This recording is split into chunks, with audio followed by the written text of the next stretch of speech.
Thank you guys for sticking with us. I know this is one of the last sessions, so thank you. My name is Katy Bunn, and I actually lead our marketing communications team at Paycor. I spent the last 10 years in B2C advertising, and really mainly in word-of-mouth marketing and brand strategy. So this is actually my first B2B conference ever, so thank you guys for being here. So it's interesting because from the B2C world, I pretty much had clients across all different industries. I started out actually working in social media, launching the social pages for brands like White Castle and Long John Silver's. Is anyone brave enough to admit that they actually have eaten at either one of those places? Okay, yeah, it's fine. But then I've also had a lot of different experience with launching greeting card brands for American Greetings, healthcare brands, DIY with Shaw Floors and Rust-Oleum.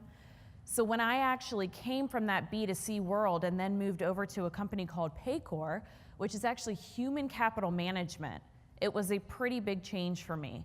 Human capital management is essentially HR software. So think about anything that your organization needs, whether it is from benefits administration, payroll, time. We create that software, we sell it, and we service it. So I had a huge learning curve to understand what on earth is this HCM industry all about. And there were a couple of things that really stood out to me. One was that this was a very young and new industry. But even though it was so new, there was so much opportunity for growth and there was so much market share to be had. And because of that, it is extremely competitive. Almost every day we have a new competitor that is coming on the scene, and it's been a real interesting challenge. The second piece, and probably most interesting thing for me, was that there are no contracts in our industry. So you can have a client one day and the next day they could be gone. What that means for us that's actually exciting as a marketer is that it's not enough for us to rely on our technology alone. We also have to have excellent service and excellent expertise in content. And so while so much of our content is actually to help draw people in and have them become customers, our content is also a big component and a big piece as to why they stay with Paycor, because we're actually looking for ways that we can help them succeed in their careers. So as I had mentioned, my background really is in B2C, and when I first was interviewing at Paycor, I remember a couple of people were actually kind of nervous that I didn't have any B2B experience. And I said, well, can you help explain that to me? Because at the end of the day, it's just like what Brian was saying in the keynote speech yesterday. We're not actually marketing to businesses, we are marketing to people. And at that core, it's truly understanding what is making those people tick, and how can we not only just market to them and try to sell to them, but how can we actually make their lives better and create content that is useful for them. So there are really three key things that I want to make sure that we cover off on before we get into kind of the inner workings of interactive content. Number one, as I had mentioned, B2C and B2B is not that different. We have to remember that we are creating content for people. It's not companies that are engaging with that content. Number two, this is probably something that you have all heard time and time again. It's kind of like that old saying of like, you're not gonna get married before the first date. So why on earth as marketers do we think that we can encourage somebody to buy before they're ready? I've seen this stat here. It says 57% of people are doing 57% of their research before they ever talk to a sales representative. I've actually seen that stat go as high as 70, 75%. The moral of the story here is that people are doing whatever they possibly can to avoid talking to a sales representative for as long as possible. And it's because they want to be more informed buyers. They don't want to be pressured into a decision because they didn't have enough knowledge. And so our job as marketers is to ensure that we are giving them that information that they need. It also means that we have to be very aware of where they are at within the buying journey so that we are not asking them to buy when they are first figuring out who on earth your company even is. So we talked a little bit yesterday, one of the keynotes had mentioned how Uber has just completely changed our culture and how even, we won't wait 5 minutes for somebody to come in a car and pick us up. Well, now think about what kind of this media ADD has done to our attention span. We have 8 seconds to capture somebody's attention. Think about that. When you're in the world of B2B, all I kept hearing about was white papers and these great research studies. Okay, it's gonna be a little challenging for most white papers to really capture somebody's attention in 8 seconds. And that's where that interactive content comes into play, and where it's so critical that we can use things that are exciting and interesting to our consumers, to those people, to help bring them in and encourage them to read some of those longer pieces. So now I want you to kind of go back into your way back machine. Does anybody remember this from, I don't know, maybe about 10 years ago or so? Everybody's Facebook news feed was just completely covered and people taking quizzes about like, which Saved by the Bell character are you? What's so interesting is that this is kind of how BuzzFeed got started, and everybody was taking these quizzes. In fact, their most successful quiz was actually taken 41 million times. That's crazy. Why are people so interested in these weird Cosmo quizzes? What is it about this type of content that keeps us coming back? What BuzzFeed understood was that there is a psychology behind why we engage and interact with the type of content that we do. Number one, think about how much negative news is out there, especially right now. We want an escape. Sometimes people just want to be entertained. They don't want to have to think too hard. Number two, a lot of people love to have insight into themselves. They want to know, what is it about me? What makes me tick? I mean, think about Myers-Briggs. How many people here have taken Myers-Briggs? Everybody is using that type of information because you want more insight into yourself, and it also allows you to know how to work with others as well. Then there's this whole piece of social clout. The reason that we are sharing content on social media 9 times out of 10 is because we want to be one of the first people to share that information and tell our networks about it. It gives you a little bit of a sense of pride. And then finally, there's this whole idea of comparisons. If you're taking a quiz, and let's say that you got 9 out of 10 right on the Friends trivia, but then, you know, Joe Schmo over here only got 3 out of 10, you feel pretty good about yourself and how much Friends you've watched, or maybe you start to, you know, second guess your life choices. But regardless, it's about being able to compare with other people, and at the end of the day, all of these pieces come back to ego. So when you're thinking about your interactive content, think about what are those elements that you could infuse into it that could help play up the ego of your core target audience. So now that we've talked a little bit about BuzzFeed, clearly they were very successful. That was more in a B2C kind of world, but how can we take some of those principles and some of those pieces of psychology and actually then use it in our space within B2B? So I think pretty much every single session that I've sat in has talked about the critical importance of understanding your persona and who you're talking to. So I'm not going to belabor that. But what I do want to drive home is that so often as marketers, we just expect people to come and engage with us in the way that we want them to engage with us. Well, think about it. That's not the way that the world works anymore. We're consumers. We're demanding. We want things to be served up to us where we want them to and when we want them to be there. So it's so critical to think about how can you uncover the right story that needs to be told to the right person in the right place and time. And so that means that for one of your personas, you're probably going to have much different content that is served up in a different place than you are for another persona. For us at Paycor, we really tend to focus on either an HR director or a CFO or a CEO. An HR director is probably going to be a lot more likely to take something like a Cosmo quiz than a CFO or a CEO. So we have to really start to think about how can we serve up the information that they need that will help them in their careers in the place that they want to consume it and at the right time. Next, we start to really look at, okay, now that we know a little bit more about who we're talking to, how can we then align that to our business objectives? One of the biggest learning curves, I think, for me when I came into this B2B world, and I'm sure that you have all been here, is that your executives are like, okay, so what are the metrics here? What's that email going to do? We call them FTAs, or first-time appointments, and pretty much everything we do, they want to know how many first-time appointments and how many bookings are we going to get from this one piece of execution. And it would be really easy for every executive to say, you know what, I only want you to focus on kind of bottom of the funnel content. Well, as we all know, if you only focus on the bottom of the funnel, you're never going to be bringing people in through the top of the funnel. And so it's really critically important to bring to light to the executives why, even though some of these pieces in the top of the funnel might not yield as great of a return as those in the bottom, they are a critical part of the buyer's journey and really encouraging them to come in. And that top of funnel activity, that's where we are looking at that 8-second attention span, and we are grabbing them in by serving them content that we know they're interested in until they're ready to buy, and then they drop to the bottom of the funnel when we know that we are going to see a great return. We also, when we are looking at interactive content and how it pairs to this buyer's journey, we kind of take two factors into play.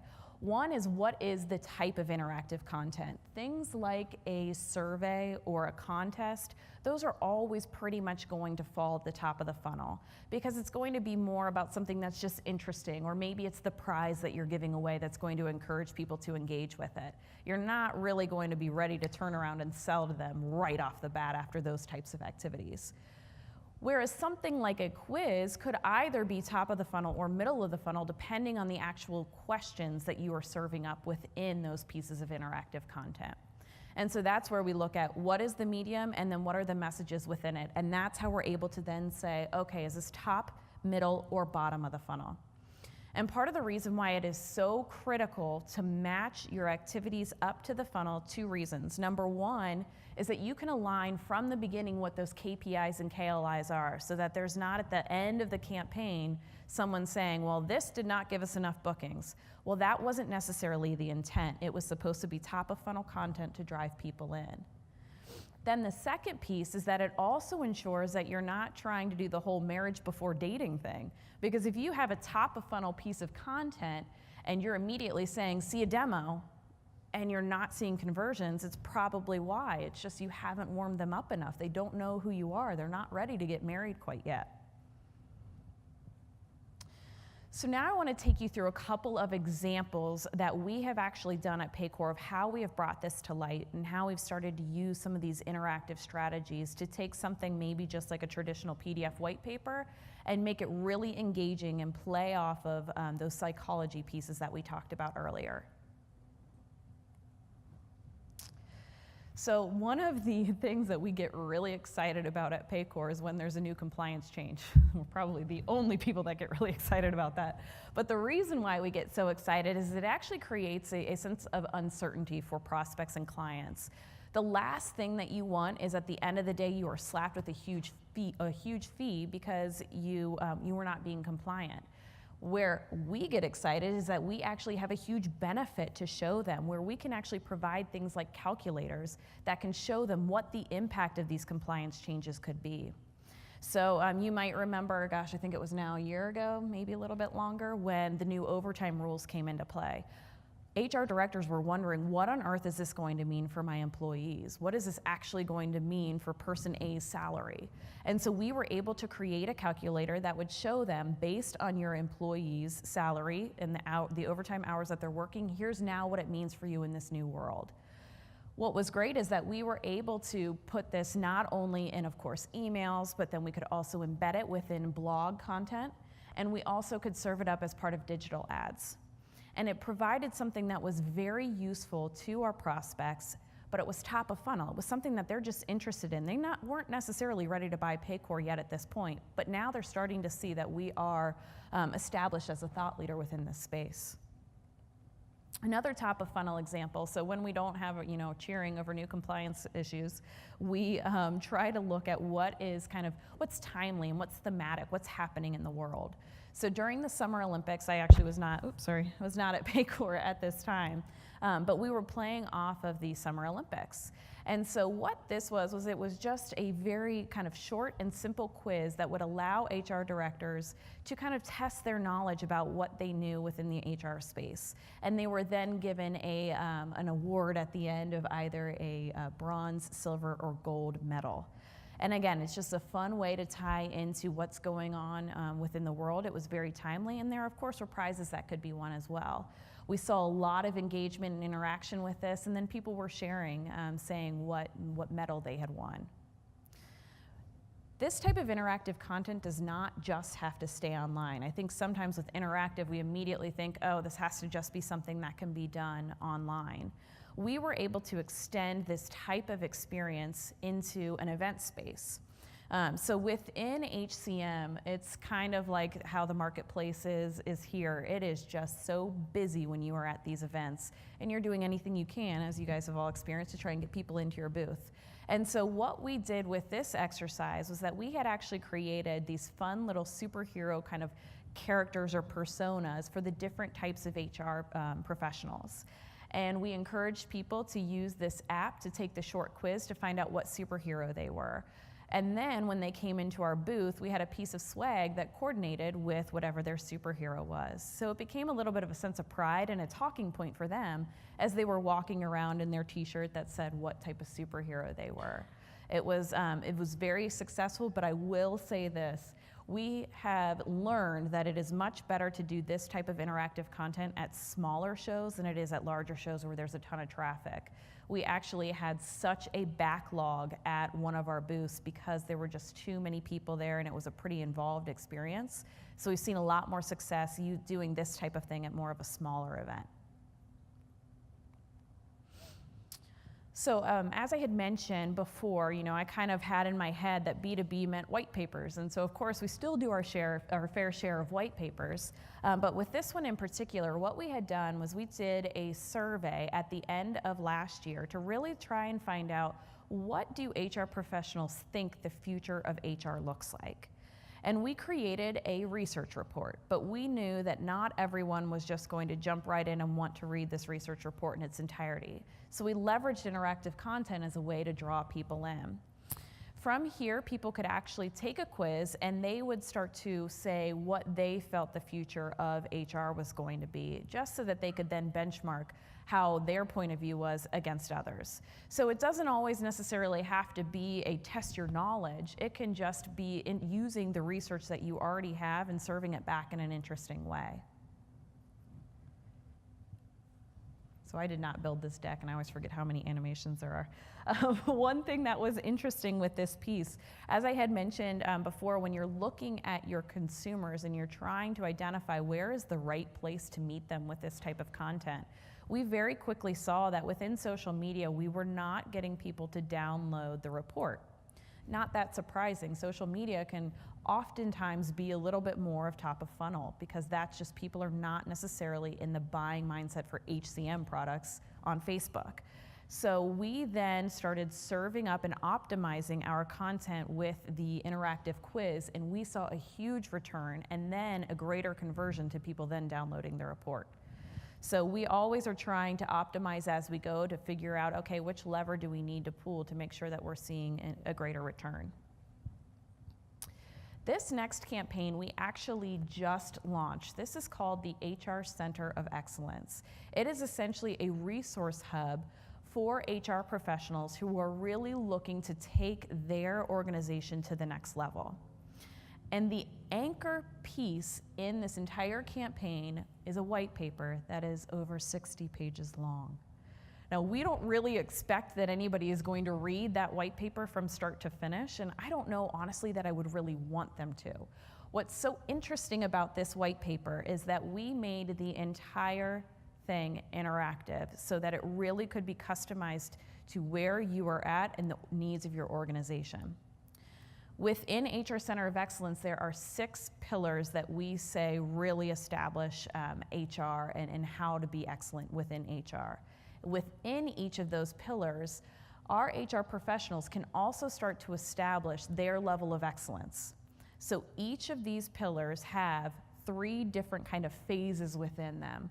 One is that you're in the assess phase. So that's kind of like, you know what, within recruiting, you guys haven't done a whole lot. You're still doing paper resumes. There's a lot of opportunity for improvement.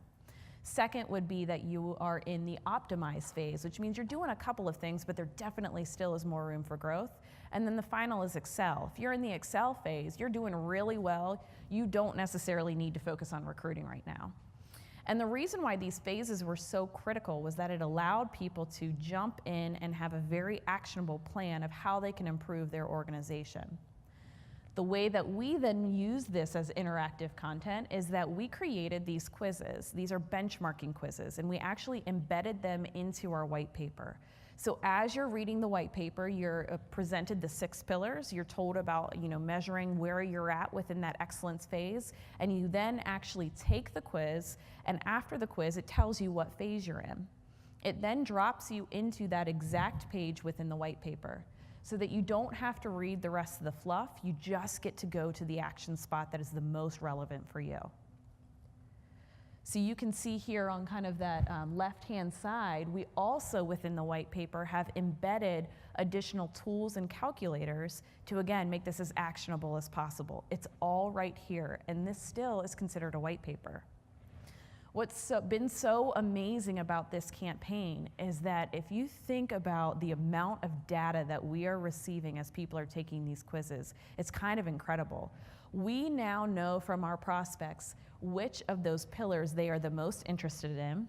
We know which of those pillars they are having the most trouble in, and now we can feed that information over to our sales team, and they can have more targeted conversations than they've ever been able to have before.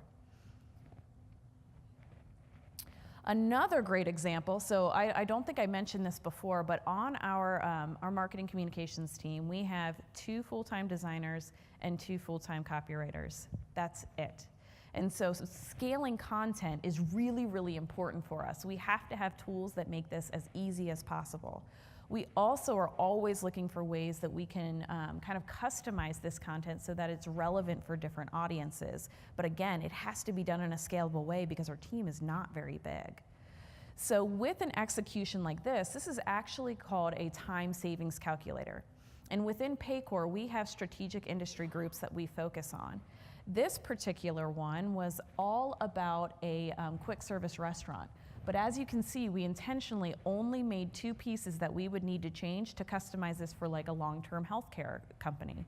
You just swap out the quote, swap out whether or not they need seasonal hiring, and now you have a completely new quiz with very limited resources needed to update it.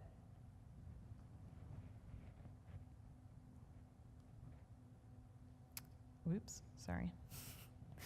So when it comes to bottom of the funnel interactive activity, we tend to really focus bottom of the funnel on these evergreen solutions. This is actually the piece of interactive content that yields the greatest return for us. It's a solution finder. So essentially, someone can come in here, ask a couple of questions, and these are questions that we normally would have a sales rep ask within that first-time appointment. And at the end, they are then served what product would be best suited for their company. Again, not that groundbreaking, but people love this tool because they're trying to do as much information or as much research on their own as possible before they have to talk to a sales rep. So they now feel empowered, they're more open to the conversation, and then we fed all of this information over to our sales team so that they can go in and have a very educated and meaningful conversation with the prospects. Way better than going in cold. This, of course, is featured on our homepage, so it's one of the most highly trafficked areas of our entire website. And we've actually been talking about how can we make this even easier for people to find because it is such a useful tool. So when I first started at Paycor, there was not a lot of alignment between sales and marketing. And in fact, there was almost a wall that was built between the two. And at first, it may not have seemed like that big of a deal, but very quickly, we started realizing that in order for us to be successful and in order for sales to be successful, we have to be having open dialogue. I mean, think about all of those quizzes that we talked about earlier. That's a treasure trove of data that those sales reps can be using to be having way better conversations than if they were going in cold. And we were not enabling them. So we now have broken down that barrier. We are literally walking in lockstep. And before any campaign that we launch, we are doing dedicated training with our SDR group and also our field sales team. What's so great is that we actually take them through all of the white papers, all of the interactive content. We create talk tracks for them so that based on the results that a prospect might get within that interactive piece of content, there's then a customized talk track so it makes it so easy for them to make the connections of which products they should be serving to that prospect. The other thing that's interesting is that we've also used interactive content to train our sales team. So most recently with the HR Center of Excellence, to make sure that they actually were reading the white paper, we gave them a quiz to test their knowledge as well. And you know, if any of you are working very, very closely with sales, as I would imagine most of you are, they're very competitive. So it's also a fun tool for them as well. We are also big believers in technology. As I mentioned, we've got a small but mighty team, and so technology really has allowed us to scale. Our sales team uses the sales enablement platform Savo, and so we are always making sure that we are updating talk tracks and one-pagers and all of the marketing materials that we've created, and we're putting it in that sales enablement platform so that they have it at their fingertips before they go and have a conversation. Another piece with all of the technology that we used, when we were deciding which vendors we were going to leverage, we had to make sure that integration was a key component. Because everything that we do, we are then able to push it into Salesforce so that our sales reps know before they go and meet with somebody, they're like, oh, great, this person just took the HRCOE benchmarking quiz. They're not doing very well in recruiting. Let's open up the conversation with that because I know it's a pain point. So this has been really, really critical for us, having that connection and that integration. So again, I mentioned I think I've been at Paycor for about 1.5 years. The team started doing interactive content 2 years ago, so still relatively new, but they have seen a great success. We've had more than 14,000 completions using this interactive content, and our return on investment has actually been nearly 38 times. This next number, I was joking with our digital person because I'm like, is this really real? It just seems a little too fake, but it's true. We have seen nearly a 300% higher conversion rate when we are using interactive content versus just a traditional PDF. So now we're at the stage where we're like, okay, so how many other times can we start infusing interactive content in? What are new ways that we can do this? We also, as it was mentioned earlier, we were a Finny Award winner last year. So we are always looking for new ways that we can present content in a way that feels very fresh and exciting and engaging for our customers so that we can capture them within those 8 seconds and we can serve back all of that amazing data to our sales team and really help convert those leads. I mentioned before that technology is pretty critical to what we do. We get asked a lot, what are all of the different tools that we're using? So here's kind of our NASCAR slide. Again, integration was one of the biggest things that we needed to make sure we had covered because we need to make sure that these platforms are talking to one another to help enable our sales team. At the end of the day, this data is useless if we're not actually able to help empower them with those conversations. So I hope that this was a useful session, and I thank you all for sticking with me at the end of the day. Safe travels.